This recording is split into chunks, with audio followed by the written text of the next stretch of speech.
10 Good Lessons from the Book. Advice to a Young Wife from an Old Mistress. Number 1. It is not my intention to set wives against mistresses more than is inherent in their situation, or to try to prove one better than the other. Rather, I would show that they have much in common as women, and womanness comes first for all of us. To learn that is the basis of living and loving well. In time, if they are wise enough, wives and mistresses can learn from one another as from no one else. Number 2. A successful mistress knows how to be loved. It seldom occurs to a wife that it is necessary to learn. Many people believe that being loved follows inevitably from loving, but that is not so. Few things could be more misleading than the modern precept, solemnly served up with scientific and ecclesiastical cresses, that the way to be loved is just to love. It looks so appetizing, and like mushrooms can be deadly. In the first place, it cannot be willed like that. Nobody loves merely because it is said to be a good thing to do. In the second place, it promotes self-righteousness, surely the least lovable of characteristics. Third, it smacks of manipulation. Love, and you shall be loved back. It's all a matter of playing the game, nobly of course, but still a quid pro quo, which it is exactly love's province not to be. Fourth, it won't work. There is nothing more distressing than being desired by someone one is not attracted to, whether it is a child, a friend, colleague, or a lover. And the more fervent the suit, the cooler one grows. By what possible logic would it work in reverse? If I were God, I should not answer importunate prayers, precisely because they so sublimely misconceive the situation. A stubborn ardor is plain tyranny, hot to coerce appreciation. It is like the sham generosity of people who say, I must share this with you, meaning never a loaf of bread or $100, but an idea or an emotion, as if one were incapable of one's own. What they really seek is a pleased and astonished audience. Reciprocation is not caused by the intensity of one's own feeling, no matter how pure, but by the willingness and power to receive. Number 3. A wife is apt to feel that imperfections in her marriage are due to catastrophe or some misjudgment or perversity. A mistress accedes to shadows from the start, or must give up the situation altogether. And she finds, to her unfathomable delight, that the dark places do not make love treacherous or false. Rather, the shadows are one phase of a deeply significant cycle that scientists are just beginning to comprehend, a wholeness that pervades all living. A mistress is brought into congruity with this cycle, which is what I meant by feeling linked to all the universe. Those who would know authentic love must yield to all its components. If half love is enough, it is safe to leave out darkness. Number 4. A mistress always knows more than she says to anyone, to other women, to the man in her life, even to herself. A good woman friend is a marvel, and at times it is wisdom to air one's brains. It unheats them. But a woman who habitually complains against a man is quibbling. Either live with him and hold your tongue, or act, but don't harp, unless you really mean to keep from being loved. High praise is no better taste or any less fatal. Nobody wants his virtues advertised. A liaison has discretion imposed upon it, but a marriage license is not a permit for publicity. Number 5. Explaining love is like explaining poetry. Critics do it all the time after the poem comes into being, and may do it brilliantly and right, but it never ever turns the critic into a poet, nor evokes a single new poem from those who know how to make them. Robert Frost said a poem begins in delight and ends in wisdom. So does love, and not all the theorists with scales and surveys and half-sciences can make it go the other way. Begin with wisdom and finish in delight. Love is not a ready-made value floating in space. It exists in human beings, taken one-to-one. Men and women, or rather a man and a woman, invent love as they go. It cannot be determined by preconditions. A woman who argues with herself, if he loved me, he would spend more time with me, or buy me presents, or cater to my needs, is practicing not to be loved. What such polemics mean is that if he had a nicer character, she could love him more. And how dare he be so undeserving? If she has married a rogue, that can be too bad or exciting, but it is no criterion of affection. Number 6. Wives and mistresses have different clocks. The wife can become so engrossed with the future that she almost ceases to live today. Everything is for tomorrow.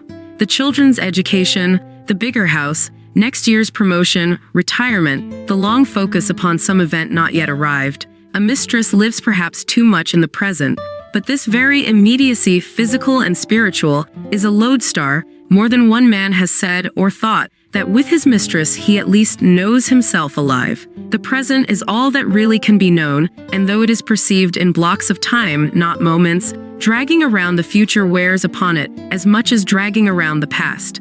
Anybody with common sense looks a little to where he is going, but not so much as to mortgage the present to a dubious someday. Spontaneity coexists with a love affair, but marriage does not have to be a rigidly planned economy. A young widow struggling to make ends meet said to me, "I'm glad every day for all the reckless things we did. If we had waited till we could afford them, now it would be too late." Number 7. A mistress perceives that love is not calibrated in length of days but in height and depth. A love affair is constantly subject to two threats, a foreseeable end and a fragmentary present, which ought to destroy it, but they don't. On the contrary, they intensify the mood, not factitiously, but in recognition of humanity's covenant with time. Marriage cannot extort foreverness from the everywhere present law that all things are fleeting, nothing is our own. A love affair does not ask security against the world's fate. It shares that fate and knows it only too poignantly, which gives it great vitality for its season. Number 8. If a man has wealth or property when he marries, he can settle a suitable sum on his wife, which should then become wholly hers. A famous rich man once gave his new wife $1 million and said sternly, "Now that is your capital, you manage it. Don't come to me about it. Don't tell me what you do with it."